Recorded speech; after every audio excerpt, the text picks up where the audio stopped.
Assalomu alaykum vatandoshlarim.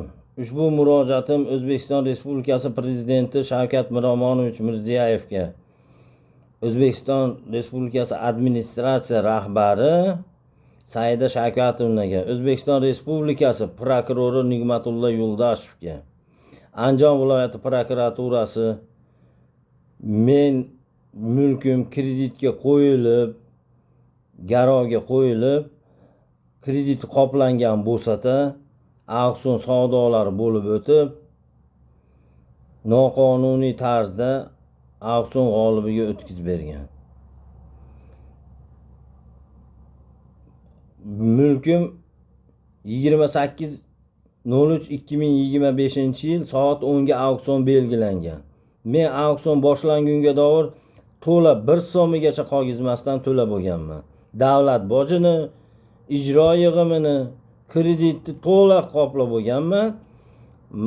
Ijrochi qo'liga bank tomonidan xat berilgan, ijrochi auksionni to'xtatmagan. Nimaga to'xtatmagan? Nimaga o'rganmaysizlar? Auksion g'olibi pulini tushirgan. Puli 28.03.2025-yil kuni auksionda o'ynalgan mulk uchun puli kelib tushgan majburiy ijro raqam hisob raqamiga. Majburiy ijro kredit yopilganligi uchun pulni ishlata olmagan. Qonun bo'yicha qonunga bo'ysungan. Oradan 1 yil o'tgan. 1 yil o'tganda orada g'olib keldi. Aka dedi, $4,000 bersangiz binoga da'vo qilmayman dedi. Kelishuv bitim qildik, $4,000 berdim. Advokatim dedi, majburiy ijrodan pulni o'zi undirib oladi dedi. Sizlar aralashmaysizlar dedi. Meni advokatim ham xuddi shunday dedi. Xo'p dedim, $4,000 berdim. Ular xat qildi, kelishuv bitimi qildi. Bank ham xat berdi, pulini qaytarib beringlar, unga e'tirozimiz yo'q, kreditimiz qoplanib bo'lgan deb xatlar berdi. Majburiy ijro lekin pulini qaytarib bermadi. Nimaga qaytarib bermadi? Auksiondan yutding, majbursan olishga deyishga kimi haqqi bor? O'zi rad qilsa. Kimi haqqi bor? Bitta savol mana. Murodullo Tagayevich kimi haqqi bor? Endi pulini ola olmadi. Pulini ola olmadi. Bu yerda o'yin bo'lyapti bu yerda. Ishlar ochilib olsin, men tushuntirib beraman buni. Aytaman, ijtimoiy tarmoqda ham gapiraman. Pulini ola olmadi. Ola olmagandan keyin majburiy ijro rahbari, viloyat prokuratura 17-bo'lim rahbari meni prokuraturaga chaqirib, pulni sizga tashlaymiz, binoni g'olibga o'tkazamiz. Pulni qaytarib berasiz, g'olib do'konni sizga qaytarib beradi dedi, binoni dedi. Sizdan dedi $4,000 olibdi-yu dedi. Ha, oldi. Qaytarib beradi dedi. Yo, men ishonmayman dedim. Men bu yoqda nomiga o'tkazishiga qarshiman dedim. Kim kafolat beradi dedim. Kafolat berisha olmadi. Ertasi kuni yana meni chaqirdi, g'olibni ham chaqirdi. Majburiy ijro viloyat rahbari, 17-bo'lim rahbari, yana majburiy ijrodan inspeksiya bo'limida ishlaydigan bola ham bor edi. Hisob raqamingizda 35 million dedi. Asosiy inkassa bor ekan, yana MCJlardan qarzingiz bor ekan dedi. U qarzlarim yo'q dedim. U inkassa borligi bor, uni olgizib yuboraman dedim. Pulni dedi sizga tashlaymiz dedi. Binoni dedi auksion g'olibiga o'tkazamiz dedi. Lekin 35 million soliqqa pul ketib qoladi dedi. Shunda auksion g'olibi aytayapti 35 million deyapti. Men tushirgan pulimdan olib qola olasiz aka deyapti. Uni kam bera olasiz deyapti. Meni yetalayapti bu. U addushi aytmayapti u narsani. Men xo'p desam-u, binoni unga o'tkazib bersa. Yo'q dedim, men unga unamayman binoni o'tkazishga dedim. Pulni menga tushirsanglar noqonuniy bo'ladi dedim. U kun o'tdi, kelisha olmadik. Ertasi kuni viloyat prokurori Murodullo Tagayevich chaqirdi.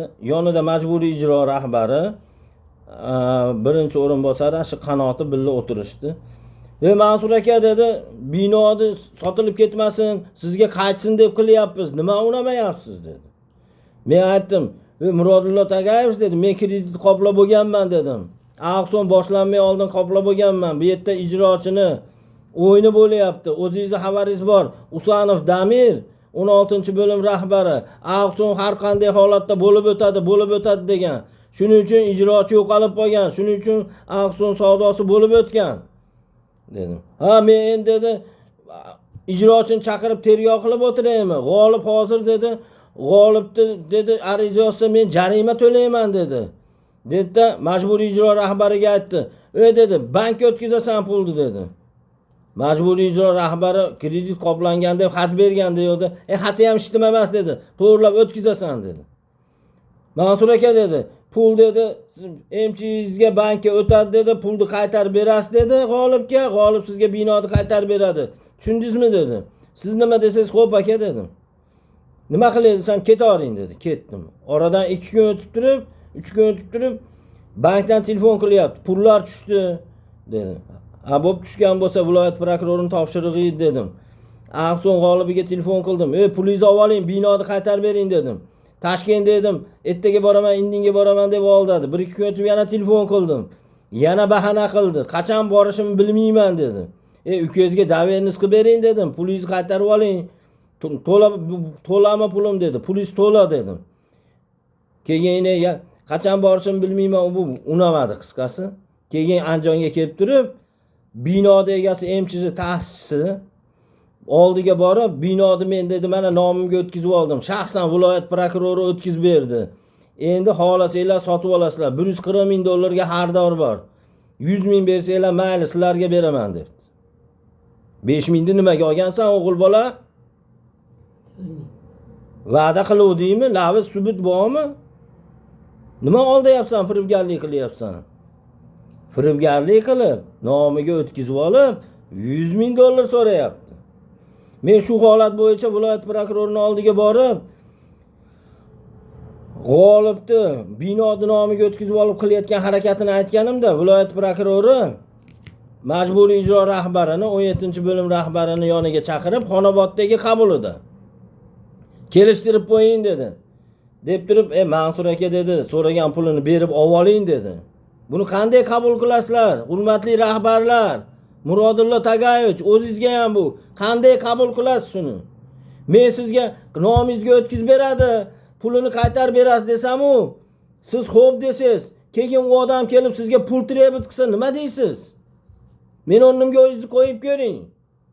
Buni tagida boshqa ish borligini juda yaxshi bilasiz. Kim aralashib, kim turganini ham siz juda yaxshi bilasiz. Men bilmayman lekin. Qisqasi men shundan keyin Toshkentga keldim. Ijtimoiy tarmoqlarda prezident blogeri Olimjon To'xtanazarov bilan chiqishlar qildik. Andijon viloyat prokuraturasiga bordik. Viloyat prokurori bilan ko'risha olmadik. Rustamjon degan tergovchi bilan ko'risha olmadik. Qanotovni qabul qildi. Qanotovni oldida o'sha kuni viloyat prokurori menga o'tkazib berishligi, pulni o'tishligi, hamma bo'lib o'tgan gaplarni o'zi isbotini so'rab oldi. Haqiqatda bo'lgan gaplarni Qanotov bu yerda bo'lgan shu gaplar dedi. Endi